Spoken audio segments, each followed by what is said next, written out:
ನಮಸ್ತೆ ಎಲ್ಲರಿಗೂ. ನನ್ನ ಗೋವಿಂದ್. ಈಗ ಬೀನ್ಸ್ಗೆ ಏನು ಬಿಡ್ತಾಯಿದ್ನಿ ಅಂದರೆ ಯಾರಾವಿಟ ಬಡ್ವಿಲ್ಲರ್. ಮತ್ತು ಇದರಲ್ಲಿ ಏನಿರುತ್ತೆ ಅಂದರೆ ಜಿಂಕು, ಮೆಗ್ನೀಸಿಯಮು ಮತ್ತು ಫಾಸ್ಫರಸ್ ಇರುತ್ತೆ. pH ವ್ಯಾಲ್ಯೂ ಅದು ಇರುತ್ತೆ. ಮತ್ತು KMS ಅಂತ ಇದು ವಾಲ್ ಆಗಿರೋದು. ಇದು ಅಷ್ಟೇ, ಇದರಲ್ಲಿನೂ ಒಳ್ಳೆ ನ್ಯೂಟ್ರಿಷನ್ ಇರುತ್ತೆ. ಸಖತ್ತಾಗಿ ಕೆಲಸ ಮಾಡುತ್ತೆ. ಇದು ಈಲ್ಡ್ ಚೆನ್ನಾಗಿ ಬರುತ್ತೆ. ಕಾಯಿಗಳೆಲ್ಲ ಗ್ರೋತಿಂಗ್ ಅಂತೂ ಸಖತ್ತಾಗಿ ಬರುತ್ತೆ. ಇದು ಎರಡು ಕಾಂಬಿನೇಷನಲ್ಲಿ ತುಂಬ ಕಾಸ್ಟ್ಲಿನೇ. ಇದು ಎರಡಕ್ಕೂ ಸರಿ 2350-400 ಆಗುತ್ತೆ.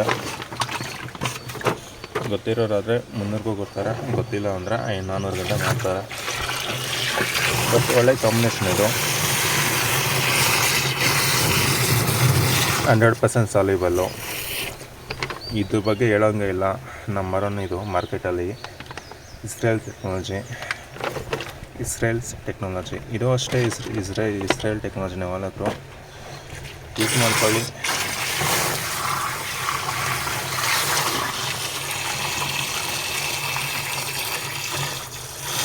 ಒಳ್ಳೆ ಈಲ್ಡ್ ಬರಲಿ ನಿಮಗೂ. ನನಗೆ ರೆಕಮೆಂಡೆಡ್ ಮಾಡಿರೋದ್ರಿಂದ ನಾನು ಇದನ್ನು ಬಿಡ್ತಾ ಇರೋದು. ಮಾರ್ಕೆಟಲ್ಲಿ ಆಲ್ಮೋಸ್ಟ್ ಒಂದು 20-25 ವರ್ಷ ಫುಲ್ಲು ಅನುಭವ ಇರೋದ್ರೆ ರೆಕಮೆಂಡೆಡ್ ಮಾತ್ರ ನಾನು ತೊಗೊಳೋದು. ನಾರ್ಮಲಾಗಿ ಯಾರೋ ಮಾರ್ತಾರೆ ಅಂದ್ಬಿಟ್ಟು ತೊಗೊಂಡ್ಬರೋದು ನಾನು.